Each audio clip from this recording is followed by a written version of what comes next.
মুন্না, জেলায় শীতের তীব্রতা কেমন এবং আজ তাপমাত্রা কত রেকর্ড করা হয়েছে জানাবেন বিস্তারিত।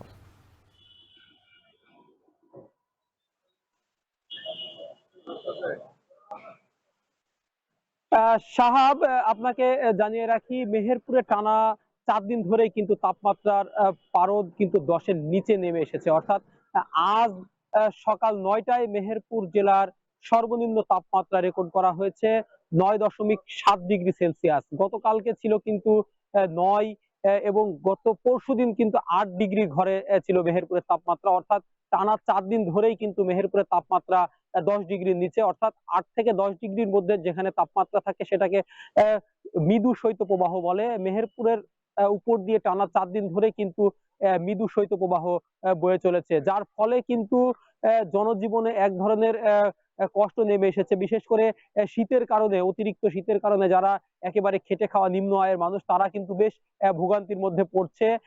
একদিকে তাদের যেমন শীত নিবারণের ভালো কোনো পোশাক নাই, অন্যদিকে কাজ তারা কিন্তু ঠিক মতো করতে পারছে না। অর্থাৎ আমি সকাল থেকেই কিন্তু মেহেরপুরের বিভিন্ন এলাকাতে ঘুরছি। স্বাভাবিক সময়ের চাইতে রাস্তাঘাটে লোকজনের উপস্থিতি কিন্তু একেবারেই কম, যার ফলে যারা রিক্সা চালক, ভ্যান চালক, ইজি বাইক চালক, এরাও কিন্তু ঠিক মতো যাত্রী পাচ্ছে না, তাই এদের আয় রোজগারও কিন্তু কমে যাচ্ছে। আবার অতিরিক্ত ঠান্ডার কারণে মেহেরপুর জেনারেল হাসপাতাল সহ আশেপাশে যে সমস্ত ক্লিনিক গুলো রয়েছে এবং উপজেলা স্বাস্থ্য কমপ্লেক্স গুলোতে শীতজনিত যে সমস্ত রোগ, বিশেষ করে জ্বর, ঠান্ডা, নিউমোনিয়া, এ ধরনের রোগীর সংখ্যা কিন্তু বাড়ছে। তাই বাড়ির বয়োজ্যেষ্ঠ এবং শিশুদেরকে সাবধানে থাকার পরামর্শ দিচ্ছেন ডাক্তাররা বা চিকিৎসকরা। এছাড়াও আপনাকে আরেকটি বিষয় জানিয়ে রাখি, অতিরিক্ত শীতের কারণে কিন্তু বাজারেও এর প্রভাব পড়েছে। বিশেষ করে মাছের বাজার বা সবজির বাজারে কিন্তু শ্রমিক সংকট দেখা দিয়েছে, যার ফলে সরবরাহ অনেকটাই কমে গেছে, যার ফলে দাম কিন্তু বাড়তি। এছাড়াও আমরা দেখেছি যে রাস্তায় সারাদিনই সূর্য দেখা মিললেও কিন্তু উত্তাপ থাকছে খুবই সামান্য, যার ফলে মানুষ শীত নিবারণের জন্য আমরা খড়কুট জ্বালিয়ে কিন্তু শীত নিবারণের চেষ্টা করছে অনেকেই।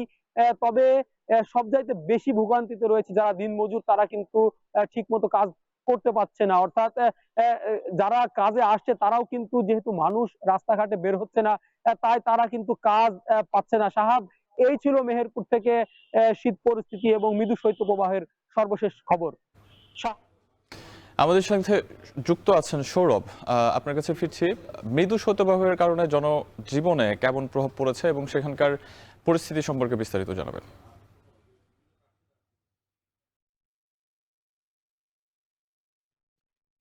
সাপ শেরপুরে আজকে সকালে শীতের যে তীব্রতা সেটি কিন্তু আমরা দেখেছি এবং সকালে আমরা তাপমাত্রা রেকর্ড করেছি শেরপুরে 13 ডিগ্রি সেলসিয়াস। আমরা দেখেছি গত টানা 1 সপ্তাহের বেশি সময় ধরে কিন্তু শেরপুরে তীব্র থেকে মাঝারি শৈত্যপ্রবাহ বিরাজ করছে এবং এই শীতের তীব্রতার কারণে সবচেয়ে বেশি কষ্ট পোহাতে হচ্ছে শিশু, বয়োবৃদ্ধ এবং কর্মজীবী, শ্রমজীবী যারা মানুষ তারা রয়েছে, তারা কিন্তু কষ্ট পোহাচ্ছেন।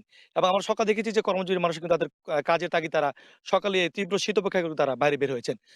জেলা সদর হাসপাতালের সাথে আমার কথা হয়, জেলা সদর হাসপাতাল আমাদেরকে জানিয়েছেন যে প্রতিদিন ঠান্ডাজনিত যে বিভিন্ন রোগ রয়েছে, যেমন সর্দি, কাশি, শ্বাসকষ্ট, নিউমোনিয়া সহ বিভিন্ন রোগ নিয়ে কিন্তু জেলা সদর হাসপাতালের বহির্বিভাগে প্রায় 200 থেকে 300 রোগী তারা কিন্তু ব্যবস্থাপত্র গ্রহণ করছেন। পাশাপাশি এই হাসপাতালে ভর্তি থেকে 300 থেকে 350 রোগী কিন্তু তারা এই ঠান্ডাজনিত রোগ নিয়ে কিন্তু তারা এখানে প্রতিনিয়ত ভর্তি হয়ে তারা কিন্তু চিকিৎসা সেবা নিচ্ছেন। তবে এই বিষয়ে কৃষি বিভাগের সাথে আমার কথা হচ্ছে। কৃষি বিভাগ আমাদেরকে জানিয়েছেন যে এখন পর্যন্ত কিন্তু সূর্য দেখা নেই এবং প্রতিনিয়ত এই শীতের তীব্রতা বেড়ে যাচ্ছে এবং সবচেয়ে এই শীতের তীব্রতা বৃদ্ধি পাওয়ার ফলে কিন্তু কৃষকরা ক্ষতিগ্রস্ত হচ্ছেন। তো কৃষি বিভাগ আমাদেরকে জানিয়েছে, যেহেতু এখন শীতকালীন সবজি মাঠে রয়েছে, বিশেষ করে লাউ, টমেটো, শিম, তারপরে আলু সহ অন্যান্য তেল জাতীয় যে ফসল, সরিষা সহ অন্যান্য ফসল কিন্তু মাঠে রয়েছে। তো কৃষি বিভাগ আমাদেরকে জানিয়েছেন যে সবচেয়ে বেশি যে ক্ষতিগ্রস্ত হওয়ার সম্ভাবনা হচ্ছে এগুলো হচ্ছে আলু। কারণ শেরপুর কিন্তু আলু সমৃদ্ধ একটি জেলা এবং এখানে প্রচুর আলু উৎপাদিত হয়। তো কৃষি বিভাগ বলছে যে আলুর যে মরক রোগ, এই তীব্র শীতের কারণে কিন্তু আলুর মরক রোগ দেখা দিলে কিন্তু দ্রুত সময়ের মধ্যে এই আলুতে যদি কীটনাশক ব্যবহার করা না হয়, তাহলে কিন্তু ক্ষতিগ্রস্ত হবেন কৃষকরা। পাশাপাশি কৃষি বিভাগ আমাকে জানিয়েছেন যে দ্রুত সময়ের মধ্যে যদি এই শীতের যে তীব্রতা এবং যে ঘন কুয়াশা, সেটি যদি কমে না যায়, তাহলে কিন্তু কৃষকরা দীর্ঘমেয়াদী ক্ষতিগ্রস্ত হবেন। তবে জেলা এবং উপজেলা প্রশাসন থেকে ছিন্নমূল এবং যারা অসহায় হতদরিদ্র তাদের মাঝে কিন্তু যে শীতবস্ত্র সেগুলো কিন্তু বিতরণ করা হয়েছে। তবে কৃষক বলছেন যে দ্রুত সময়ের মধ্যে হয়তো এই শীতের তীব্রতা কেটে গেলে এবং সূর্য দেখা দিলে কিন্তু এই শীতের তীব্রতা অনেকটাই কমে আসবে। তো এই ছিল শেরপুর থেকে এই শীত এবং যে মাঝারি শৈত্যপ্রবাহ, এর সর্বশেষ তথ্য আমার কাছে। শৈত্যপ্রবাহে জনজীবনের প্রভাব নিয়ে বিস্তারিত জানাতে মেহেরপুর